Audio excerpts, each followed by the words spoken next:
In this video, I'll show you how to unblock websites in Microsoft Edge. So let me show you step by step how to unblock website on Microsoft Edge browser. First up, after you open up the Microsoft Edge, go to this three dot, go to this settings. After you open the settings, so the first thing to do, now click on this privacy search and services. Now click on this tracking prevention. So from there, as you can see now it says to strict, block a majority of trackers from all sites. Content and ads will likely be have minimal personalization.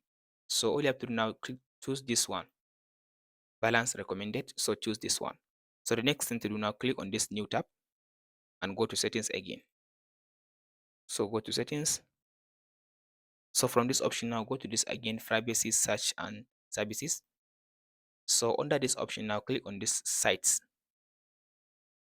So go to this all permissions. So from this option now, scroll to down and click on this pop-ups and redirection. So from this option now, by default it is blocked. As you can see now, it is blocked. So go ahead now and turn off this option.